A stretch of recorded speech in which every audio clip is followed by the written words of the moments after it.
Nanti saya akan bikin pertanyaan. Jamaah yang harus menjawab gantian. Ulah jamaah baik namanya belum menjawab. Nah sekarang nanti gantian. Ya, nanti gantian saya yang membuat pertanyaan, jamaah yang menjawab. Bila mana bisa jawab, pisah satu sisi.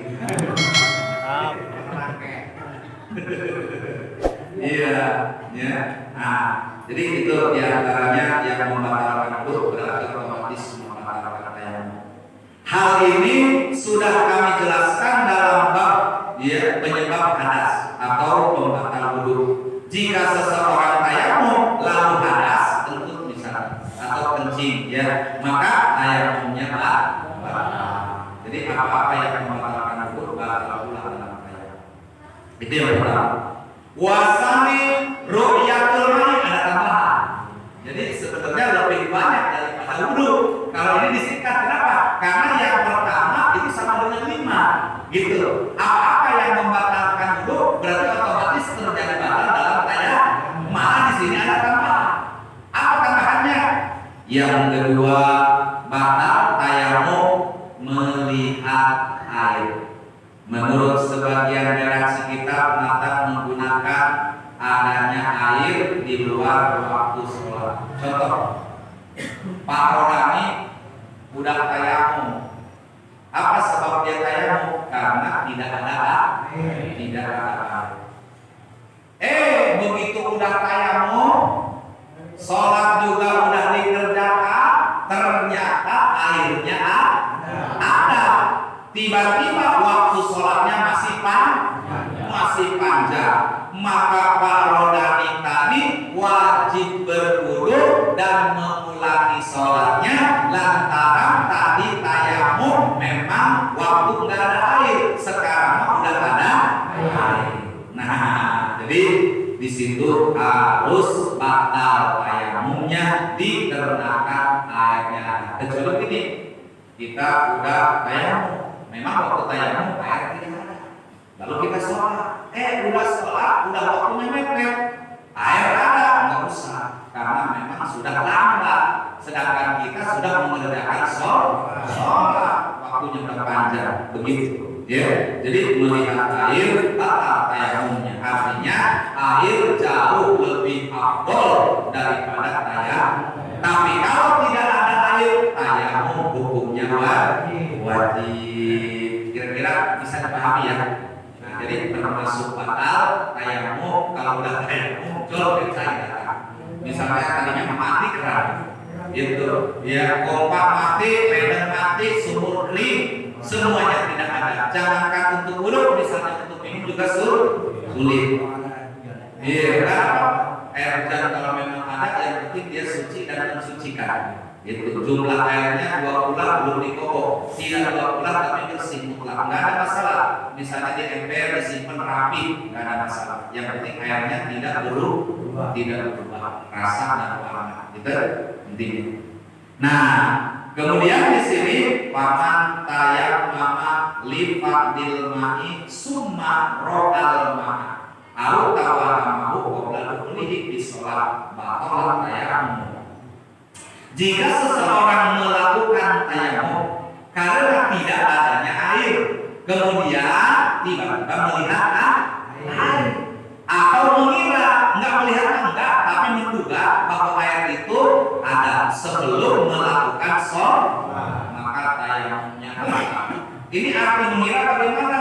Arti mengira informasi dari orang lain. Kalau melihat tanpa informasi, maka kita langsung melihat.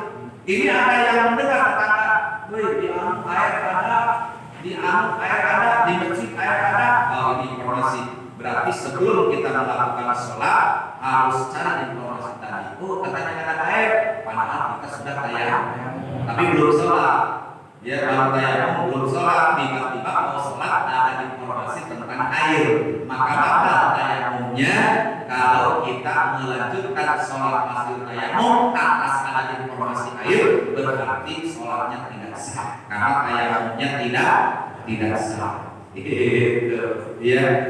Fa'in ro'ahu ba'da duhulihi. Sekarang dibalik, jika dia melihat air, melihatnya maksudnya air, ya, jika dia melihat air setelah masuk dalam sholat, sedangkan di tempat dia sholat memang biasanya tidak ada air, maka sholatnya batal seketika. Dia sholat di tempat tidak ada air, di tempat lain ada air. Kalau kita mau berusaha bisa wudhu, maka dia tetap sholat. Di tempat tidak ada air tetap batal wudhunya, batal sholatnya, batal tayamumnya. Tuh, jika tempat di mana dia sholat biasanya memang tidak ada air, maka sholatnya tidak batal. Tergantung berarti itu mah. Oh, kita kan di grogol ya saya yang memang dulu. Sementara saya mah bukan sholat di grogol, sholatnya di dia. Ini yang ada airnya di tempat kita sholat bukan, itu yang jadi masalah. Gitu. Kalau di tempat kita memang airnya ada, kita malah tayamum batal. Tapi ada informasi jauh dari tempat kita, seperti tadi di grogol ada, kita kan di sini sholatnya, maka tidak batal tayamumnya karena jaraknya juga darurat. Gitu. Ya, baik sunnah maupun fardu tetap itu sah orang yang sholat berdasarkan tayamum karena orang tersebut sebelumnya sudah berusaha mencari air. Namun air tidak didapat, waktu sudah masuk, akhirnya mau tidak mau dia melaksanakan tayamum. Yang penting intinya begini, jangan bertayamum sebelum waktu masuk. Meskipun sudah paham tidak ada air, jadi jangan tentang air tidak ada langsung kita inisiatif tayamum. Saya mau tayamum aja, walaupun belum masuk waktu karena airnya sudah ketahuan dan ada. Ini batal, tidak sah. Karena harus masuk waktu terlebih dahulu, baik zuhur, asar, maghrib, isya dan subuh. Apapun waktu sholat yang fardu harus waktu lebih dulu masuk di batas kita melaksanakan tayamum. Jadi kalau kita tayamum dulu baru masuk waktu tidak sah tayamumnya. Berbeda dengan wudu. Wudu pada 11 mau wudu atau enggak apa? Zuhurnya jam 12. Tapi kalau tayamum tidak boleh, harus masuk waktu sholat dulu. Biar ada dulu di kumandang, baru kita tayamum. Ya. Terus yang ketiga yang membatalkan tayamum, wasalisu ardidatu wahya qul Islam. Yang ketiga murtad. Orang murtad membatalkan tayamum, membatalkan wudu, membatalkan salat, termasuk membatalkan ada murtad beragama. Apa sebabnya itu murtad? Yaitu keluar dari agama Islam. Ya, jika tidak bisa menggunakan air dalam suatu anggota badan menurut pandangan syara, maka apabila anggota badan itu tidak ada pembalutnya, maka wajib tayamum dan wajib membasuh anggota badan yang sehat. Tidak ada tertib dan urutan antara tayamum dan membasuh anggota yang sehat bagi orang yang junub. Nah, nanti di sini kita akan paham. Yang pertama saya akan membahas dengan murtad. Di sini ulama tidak menerangkan apa itu murtad, karena di sini hanya bicara tentang batal tayamum. Sebenarnya bab murtad ini adanya di kitab Sulamul Taufik, adanya di kitab Sulamul Taufik dan di kitab-kitab yang besar. Namun karena di sini berkaitan dengan tayamum, dengan ibadah, paling tidak saya harus jelaskan sedikit supaya bisa dipahami apa itu murtad. Sehingga murtad ini mengeluarkan kita dari agama Islam. Jadi disebutkan dalam kitab Sulamul Taufik, ar-ridatu salatun. Murtad terbagi 3 bagian. Yang pertama murtad bil akal. Orang akan murtad dengan pekerjaannya. Yang kedua murtad bil lisan. Orang bisa murtad karena ucap. Yang ketiga murtad karena pertekadan yang ada di dalam hati. Jadi tidur yang menjadikan murtad itu ya, satu pekerjaan badan, yang kedua ucapan lisan, yang ketiga pertekadan di dalam hati. Nah contohnya bagaimana? Contoh orang murtad karena pekerjaan badan. Misalnya kasujudi lil asnam, seperti orang menyembah berhala. Kan pada kita begini. Berarti kalau kita sujud kepada manusia, kita juga sama murtad. Sujud hanya kepada Allah. Ada orang sampai merangkak-rangkak minta maaf, nggak harus begitu. Karena permintaan kata maaf adalah lewat ucapan, bukan lewat kata-kata. Dia masih sampai nyium sepatu. Ya, sampai dia suruh mencium sepatunya, sujud haram hukumnya. Maka ini perbuatan murtad. Atau orang tersebut main sandiwara, atau main drama, atau main film. Kemudian dia dijadikan sebagai kafir, tukang nyembah berhala. Jangan bisik ayat ngajak main film, tetapi jadi tukang nyembah patung bulan. Ini orang gede ke Cina. Ya, kamu mau nggak jadi artis, tapi peranannya tukang nyembah berhala.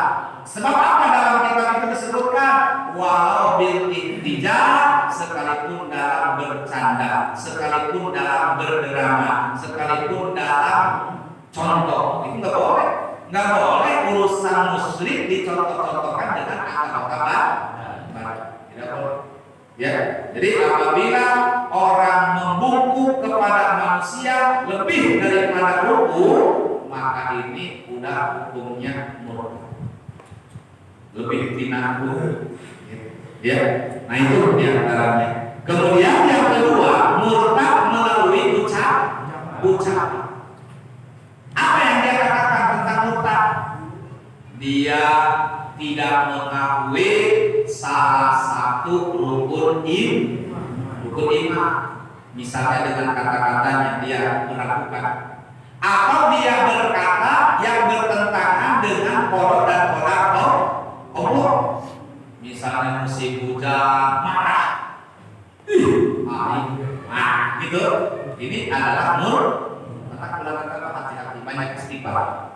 Atau musim panas, main kerja, protes kerja, panas marahkan, hujan eta bisa jadi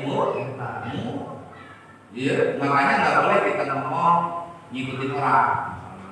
Nggak boleh seperti ada di dalam berita. Misalnya kita ngomong begini, wartawan, cuaca ekstrim, kurang. Nah, boleh tak kalau dibahas panjang urusan ngomong ekstrim itu kan benar. Jadi cuaca ekstrim artinya ini menyalahkan terhadap cuaca, sementara yang bikin cuaca adalah Allah. Yang bikin cuaca itu adalah Allah. Lalu orang mengatakan ekstrim.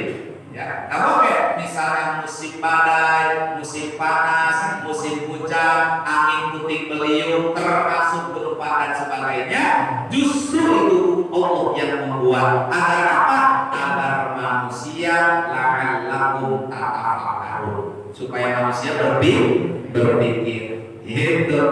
Ya, contoh dia ngomong, terus ada ragu-ragu misalnya, Nabi Muhammad benar enggak ya katanya? Jangan-jangan cuma dongeng doang, malaikat Jibril nggak ada kali, cuma dongeng. Ini termasuk murtad. Bahkan dalam kitab lain disebutkan meniadakan salah satu sahabat, misalnya dia mencintai Abu Bakar, Umar, Utsman, Ali, tidak tetap murtad. Atau dia hanya mencintai Ali, yang tidak murtad. Contohnya orang Syiah. Orang Syiah itu murtad. Karena dia walaupun Islam mengaku pencipta Ahlul Bait, bohong. Masa mengaku cinta Ahlul Bait keturunan Nabi sampai ada peringatan Karbala. Sedangkan hukum peringatan Karbala sesat. Sedangkan itu adalah zalim. Ketika kita memang menyesali perbuatan mereka atas menyiksanya Sayyidina Husain bin Ali, akan tetapi tidak harus menzalimi diri sendiri. Iya, coba pertama dikadek-kadek, bulu dikadek, cambuk dipecutin sampai berdarah dengan alasan menebus kesalahan ketika terbunuhnya Sayyidina Husain. Dalam agama tidak dibenarkan karena terjadinya Karbala, pembunuhan kepada Sayyidina Husain itu sudah skenario Allah. sudah diatur oleh Allah. Siapa yang bisa mengembalikan? Tidak bisa. Menurut duniawi kalah, terbunuh, tapi menurut Ukhrawi selamat karena Husain mendapatkan mati syahid. Kurang belum tentu. Gitu. Ya. Nah, jadi ada yang ketiga, murtad karena perpecahan. Kalau hatinya ragu kepada Allah, tidak mengakui adanya wujud seperti tadi. Wujud tidak maqamu'alafatulil hawadisi. Kan di sini disebutkan wujud artinya Allah ada.